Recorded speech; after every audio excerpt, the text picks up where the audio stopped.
Welcome to another segment in our travels through North Queensland. In this episode, Rick and I leave Ravenshoe and make our way towards the Lynd Junction before continuing along the Kennedy Development Road, passing through scenic inland country and stay at a free camp just outside Greenvale, before continuing on to Charters Towers for a couple of days. Just out of Ravenshoe we passed Millstream, where during World War II the area was transformed into a massive military training hub, serving as one of the largest Australian Army bases in Australia. Years ago I remember mentioning to my father about the remains of ovens we had seen in the area, and he told me that he had been there for training close to the end of the war.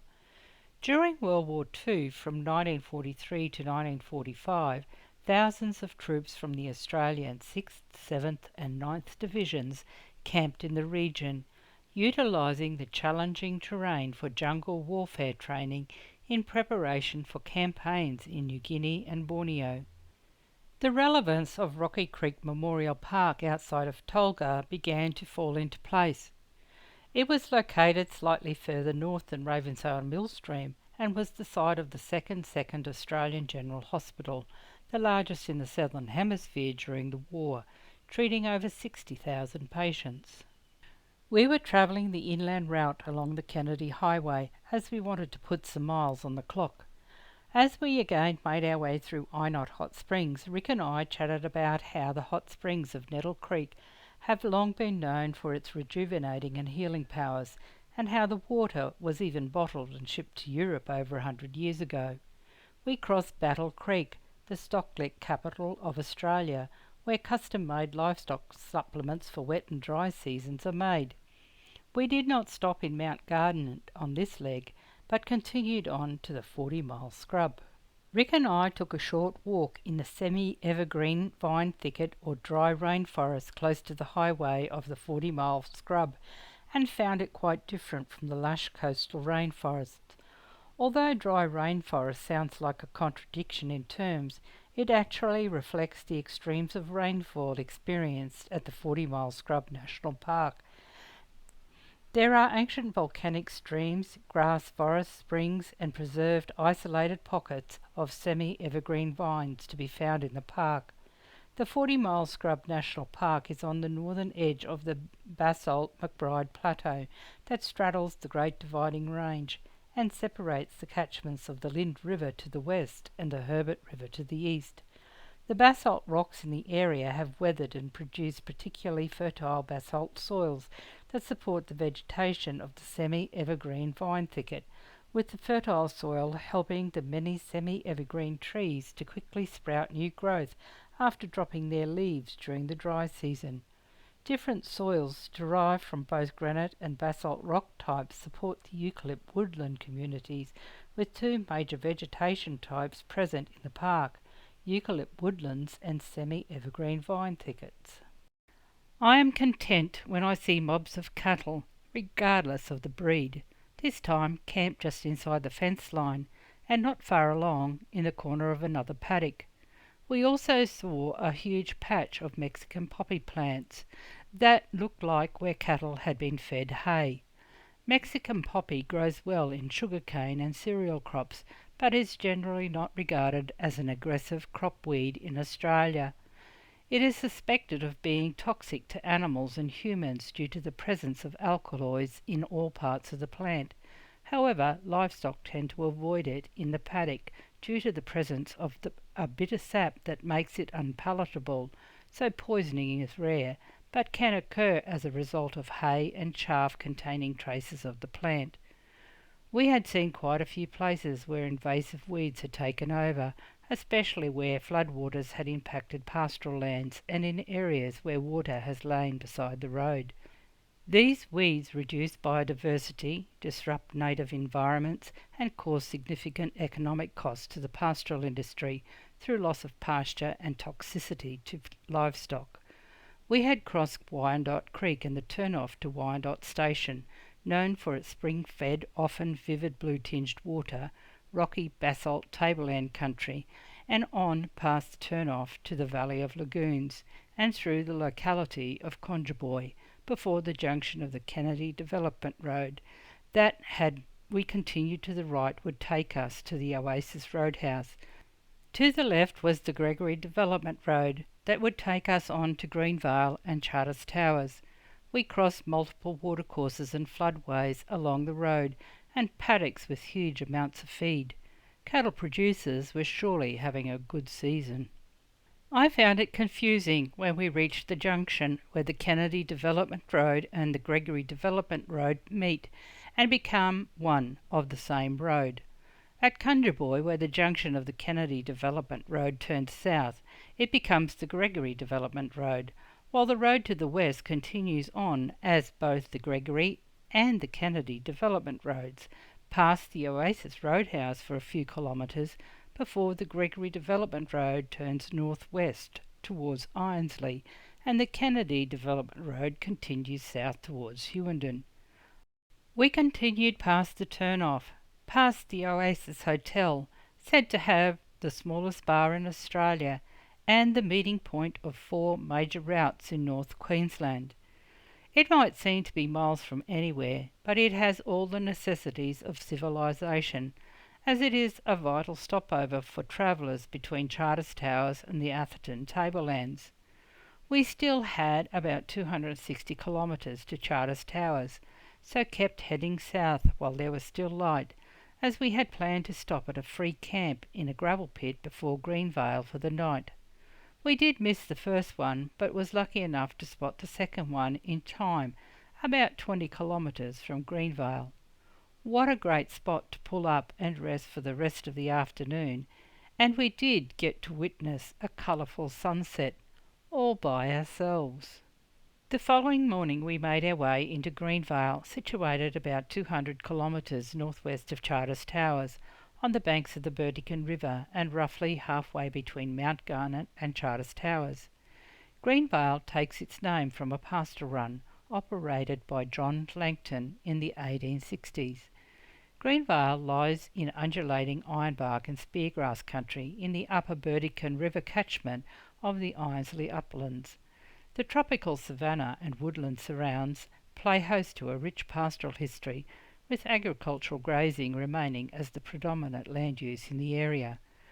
Rick and I strolled up the street to the Three River Hotel, named after the 1977 ballad The Three Rivers Hotel, written by Slim Dusty and Stan Costa, that was inspired by the canteen at a local railway construction camp, which workers informally dubbed the Three Rivers Hotel, as it was located in a region often associated with the Burdekin, Star and Clark Rivers.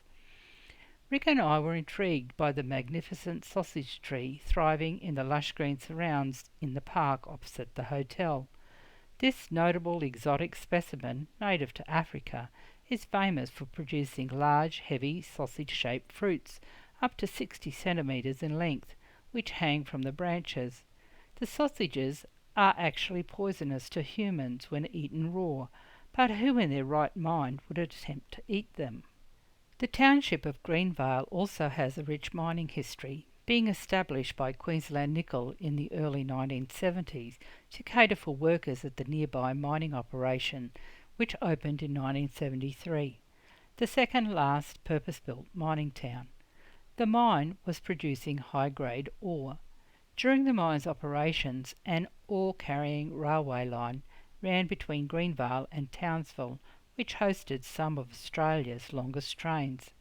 The mine was operational for approximately 20 years, during which time the population of Greenvale reached 3,000.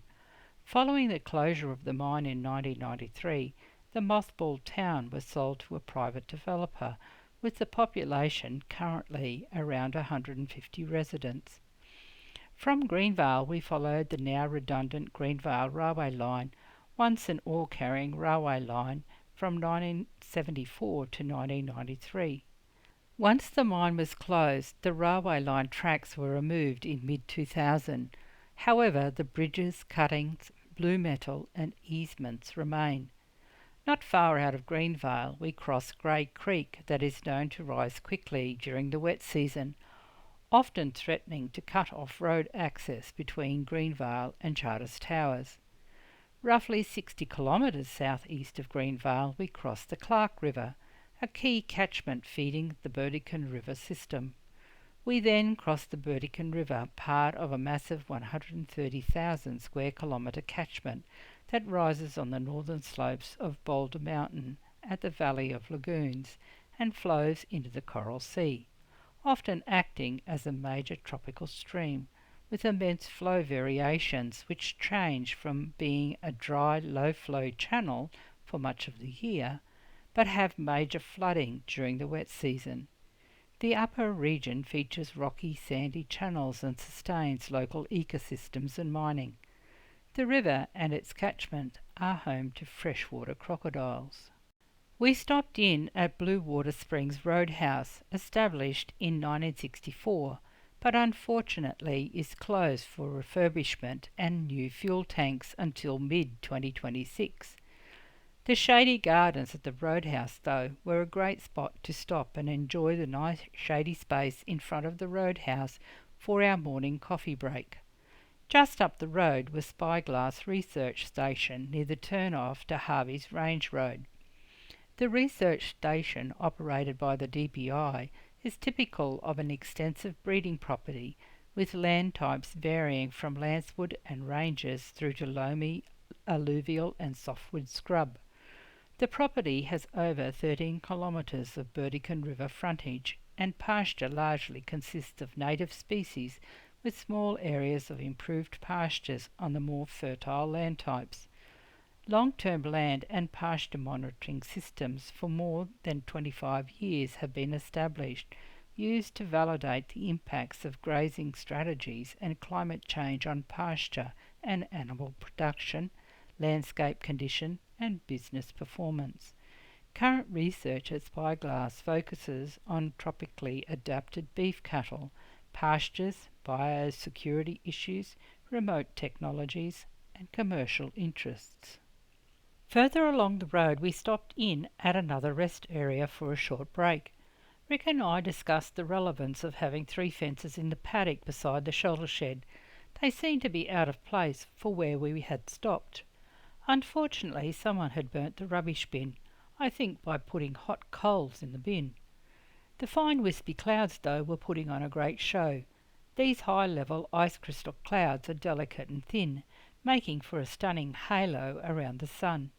I found out that these red rings or reddish fringes around the sun are known as 22 degree solar halos, and that they are an atmospheric phenomenon created by light refracting through hexagonal ice crystals in high altitude cirrus or cirrostratus clouds.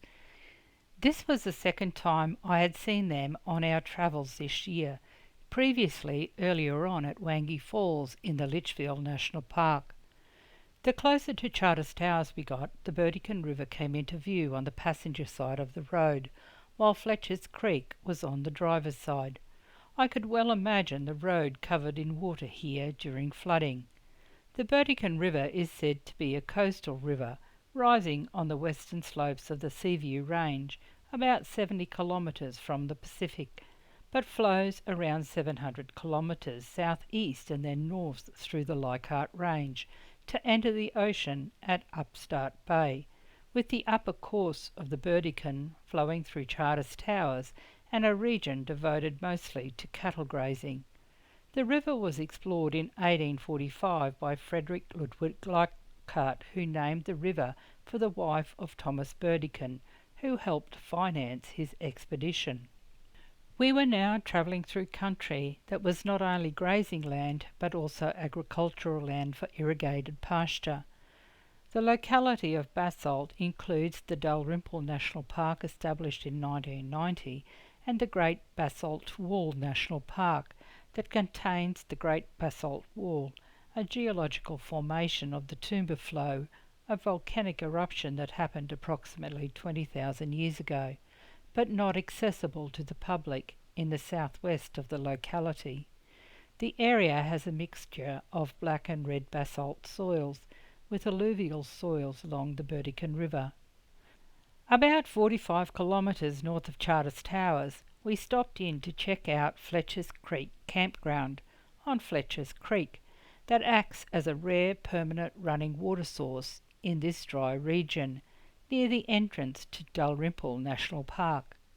The campground is the site of the former Dalrymple Township, one of North Queensland's earliest inland settlements.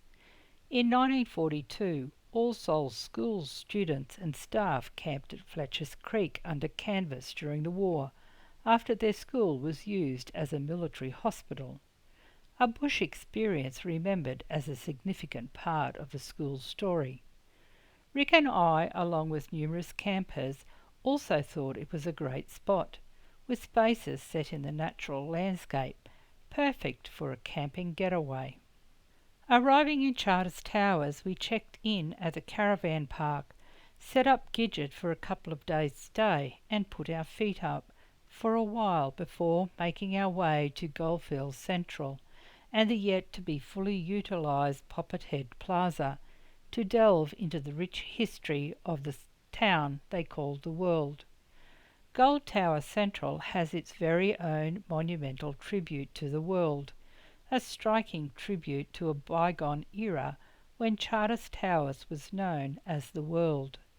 7 metres in height and 4 metres in diameter, this solid structure is anchored on a granite base adorned with the tales of the town, where Rick and I learnt a lot about the pioneering history that is forever etched in the stones around the base of this iconic landmark. While at Goldfields Central, we also gazed at the Wall of History, stretching 7 metres high and 8 metres in length, adorned with over 5 million mosaic tiles. The Wall of History stands as a captivating tribute and an awe-inspiring masterpiece, meticulously crafted to celebrate the rich history that defines the Charters Towers region, showing pivotal moments that have shaped the town. Charters Towers was nicknamed the World during its peak around 1890 to 1900, when the town was a bustling metropolis with 90 hotels, a stock exchange and a population of roughly 30,000, and because it was the second largest city in Queensland, boasting such wealth and amenities that it was said that you could get anything in the world here. Rick and I will leave you here in Charters Towers for this episode. Give us a thumbs up if you have enjoyed this episode.